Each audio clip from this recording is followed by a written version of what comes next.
उज्जवल Bharat news, देश की प्रखर आवाज। अब नए अंदाज।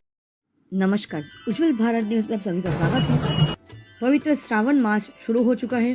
17 अगस्त से त्रेता युग में शिव के परम भक्त रावण ने तप किया था। वह अपनी कावड़ में पवित्र जल लेकर आए और उसी जल से शिवलिंग का अभिषेक किया गया। इससे भगवान शिव को अपने अंदर से जहर निकालने में मदद मिली। एक अन्य किंवदंती के अनुसार पहली कावड़ यात्रा भगवान शिव के परम भक्त भगवान परशुराम ने की थी। कावड़ यात्रा श्रावण माह के पहले दिन से शुरू होती है। सावन महीने की शुरुआत से ही भगवान शिव के भक्तों की वार्षिक तीर्थ यात्रा यानी कावड़ यात्रा शुरू हो जाती है। इस साल भी कावड़ यात्रा शुरू हो चुकी है और गुजरात में श्रावण महीना की शुरुआत 17 अगस्त से हुई है। और इसी के संदर्भ में वलसाड़ में खूबसूरत कावड़ यात्रा का आयोजन किया गया, जहाँ पे हजारों से भी ज्यादा संख्या में लोगों ने उत्साहपूर्वक वहां पर हिस्सा लिया और इस कावड़ यात्रा को सफल यात्रा के तौर पर मनाया गया। लाखों की संख्या में शिव भक्त महादेव का आशीर्वाद लेने के लिए उत्तराखंड में हरिद्वार, गौमुख, गंगोत्री, बिहार में सुल्तानागंज, उत्तर प्रदेश में प्रयागराज, अयोध्या और वाराणसी जैसे तीर्थ स्थानों की यात्रा करते हैं और कावड़ में गंगा जल लेकर लौटते हैं। फिर यह जल भारत भर में ज्योतिर्लिंग सहित शिव मंदिरों में चढ़ाया जाता है। इस अनुष्ठान को जल अभिषेक के रूप में जाना जाता है। कावड़ यात्रा श्रावण माह के पहले दिन से शुरू होती है और चंद्र चक्र के घटते चरण के दौरान यानी 14वें दिन चतुर्दशी तिथि पर समाप्त होती है। आइए आपको बताते हैं कावड़ यात्रा का इतिहास। रावण को पहला कावड़िया कहा जाता है। पौराणिक मान्यताओं के अनुसार समुद्र मंथन से विष निकला और संसार जलने लगा। संसार को बचाने के लिए भगवान शिव ने जहर पीना स्वीकार किया। इससे वे जहर की नकारात्मक ऊर्जा से पीड़ित होने लगे। त्रेता युग में शिव के परम भक्त रावण ने तप किया था और वह अपनी कावड़ में पवित्र जल लेकर आए और उसी जल के शिवलिंग का अभिषेक किया गया। इससे भगवान शिव को अपने अंदर से जहर निकालने में मदद मिली थी। वलसाड़ में भी बहुत ही खूबसूरत कावड़ यात्रा का आयोजन किया गया।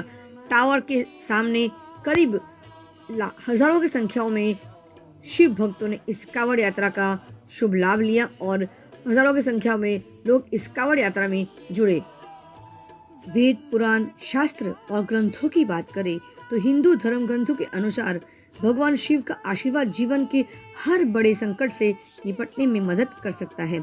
ऐसा माना जाता है कि अगर कोई पूरी श्रद्धा और सच्ची भावना के साथ उन्हें एक गिलास पानी भी अर्पित करता है तो उस व्यक्ति पर उनकी कृपा बनी रहती है। यही कारण है कि हर साल भक्त भगवान शिव के प्रति अपनी भक्ति दिखाने के लिए कावड़ यात्रा निकालते हैं। पूरी यात्रा के दौरान कावड़िया को यह सुनिश्चित करना होता है कि मिट्टी के बर्तन जमीन में को न छुए। जल ले जाते समय भक्त नंगे पैर चलते हैं और कुछ भक्त तो जमीन पर लेटकर तीर्थ यात्रा पूरी करते हैं। यात्रा के दौरान वे भगवा वस्त्र पहनते हैं। तीर्थ यात्रा के दौरान कई लोग उपवास भी रखते हैं। कहते हैं कि इस यात्रा को करने वाले मनुष्य को सभी पाप धुल जाते हैं और उनकी मनोकामनाएं भी पूरी हो जाती है। कुछ ग्रंथों के अनुसार ये भी कहा गया है कि पहली कावड़ यात्रा भगवान शिव के परम भक्त भगवान परशुराम ने भी की थी। कहते हैं कि वे पूरा वर्तमान में उत्तर प्रदेश में है जो से गुजरते समय उन्होंने देवता को समर्पित एक मंदिर की नींव रखने का फैसला किया था। वे श्रावण के प्रत्येक सोमवार को पूजा के लिए गंगा से जल लाकर चढ़ाते थे। क्या आपको पता है श्रावण माह के दरमियान ही इस कावड़ यात्रा की शुरुआत क्यों होती है? कावड़ शिव की आराधना का ही एक रूप है। इस यात्रा के जरिए जो शिव की आराधना कर लेता है वह धन्य हो जाता है। कावड़ का अर्थ है परात्पर शिव के 7 विहार अर्थात ब्रह्म यानी परात्पर शिव जो उनमें रमन करे और कावड़िया कहलाता है। शिव के बारे में क्या कहें? ये परमात्मा है, यह सर्वशक्तिमान है, यह सर्व विद्यमान है। ऐसा कोई स्थान नहीं है जहाँ शिव न हो। यह वह आकाश है वह चेतना है जहाँ सारा ज्ञान विद्यमान है।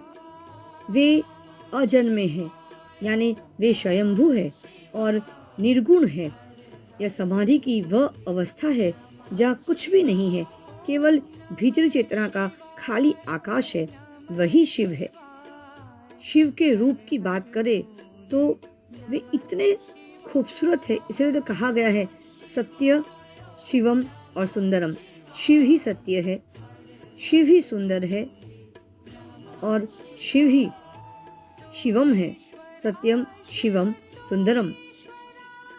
भगवान शिव की पूजा के साथ उनके गले में सर्प, जटाओं में गंगा, मस्तक पर चांद, हाथों में डमरू, माथे पर तीसरी आंख और पास में नंदी की उपस्थिति को भी भोलेनाथ का पवित्र प्रतीक माना जाता है।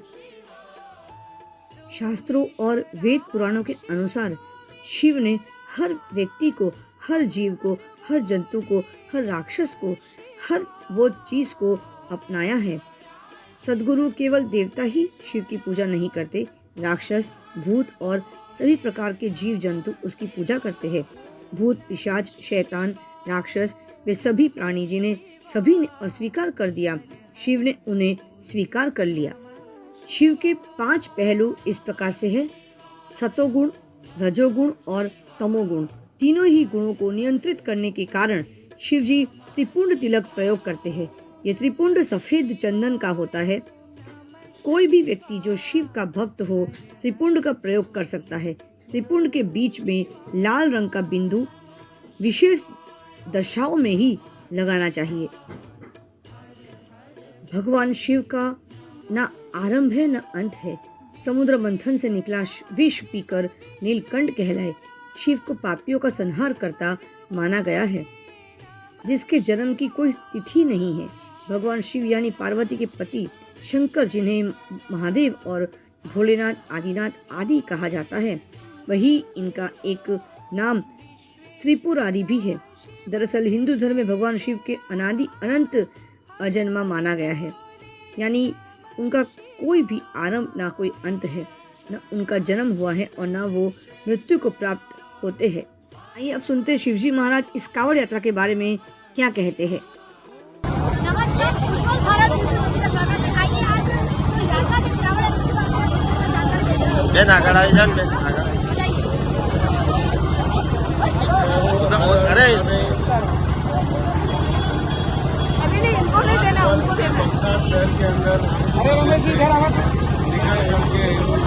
महादेव में दिव्य और भव्य कांवड़ यात्रा का आयोजन माताओं बहनों को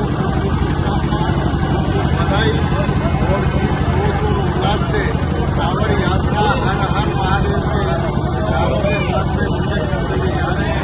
और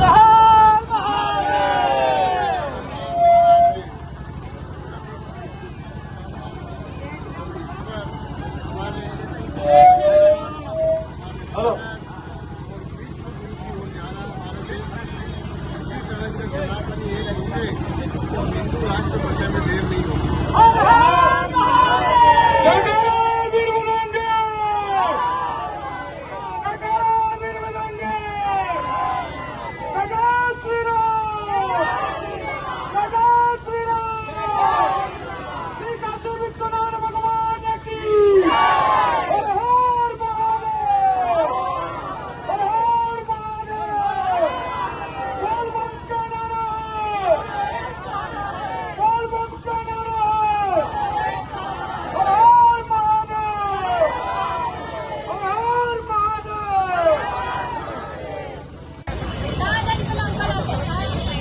यात्रा के लिए कुछ बोलिए। यात्रा के लिए मुझे यही कहना है कि बस हमारे हिंदू भाई सब यही यात्रा निकालते रहे और हम पूरा उनके साथ, हमारा पूरा समर्थन है और बम बम बोले।